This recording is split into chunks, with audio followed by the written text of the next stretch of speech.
I know what I believe DEI is, and I believe, truthfully, it is simply a way the left is using the minority community, the black community, to get their agenda in. That's what I believe, but don't let facts get in the way of my feelings. So let's just look. Black Enterprise magazine, a staple in the black community, wrote an article noting a study where nationwide, of all chief diversity officers in corporate America, how many of you think are black? 4%. 4%. 78% white. Well, let's look at the actual study that it cites.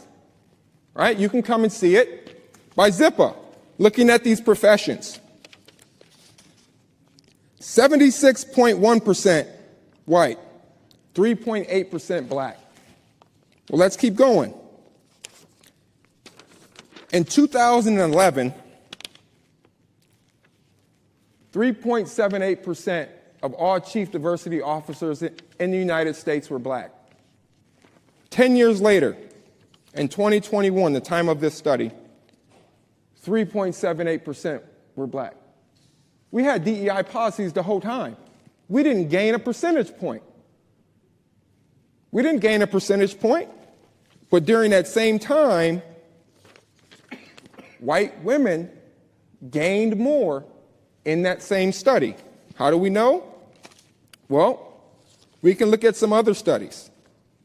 Here's Forbes magazine, who actually, this is what the title is, who benefits from diversity and inclusion efforts? Well, let's see. It cited, according to another McKinsey study, white women hold nearly 19% of all C-suite positions, while racial and ethnic minority women hold only 4%. Overall, white women have benefited disproportionately from corporate DEI policies. Don't let facts get in the way of your feelings. Let's look at Crimson, Harvard University. When we were studying diversity, equity, and inclusion in administration and the admissions process at universities, they went and asked white students whether or not they supported DEI. Overwhelmingly, they said yes. But let's see why.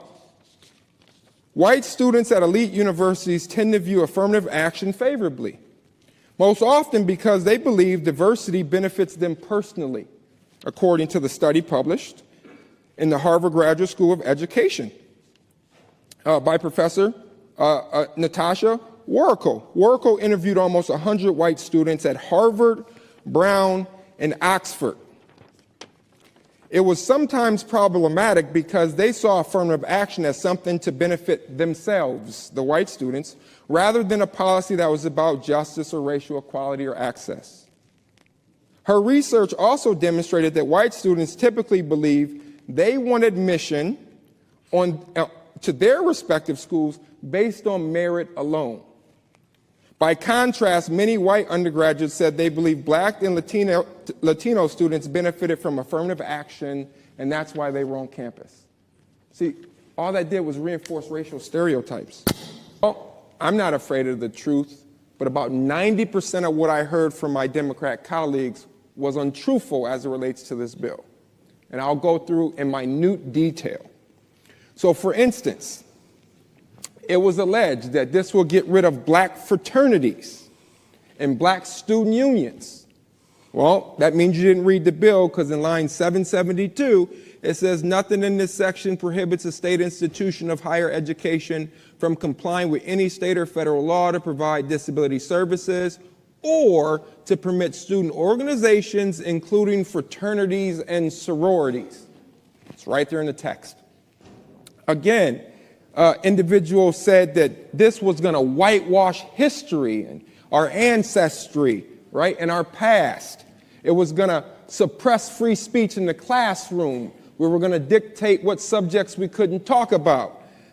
I would simply say, look at line 768, where it literally says nothing in this section prohibits faculty or students from classroom instruction, discussion, or debate, as long as the faculty member allows the student to express intellectual diversity. Equity is just a closeted way of trying to put in quotas. That's all it is. If you believe that a room full of 100 people has to have 13 black members because that's the breakdown of society and you only find 5 qualified candidates, how do you get to your 13-member quota? You have to drop the standard in order to get more minorities in the room. Well, what does that do for the 5 members that got there based off their merit? What does that do for me, who has a Juris Doctorate, my wife, who has a master's degree, and has served in corporate rooms for 20 years? What does that do for me, who was already in the room? What happens is the other 87 members look at all of us as though the reason we're present is because of the DEI policies. You diminish my presence there based off my merit because you want to try to provide for a phantom land where every boardroom, every university, every classroom, every chamber should represent equally the diversity of the United States.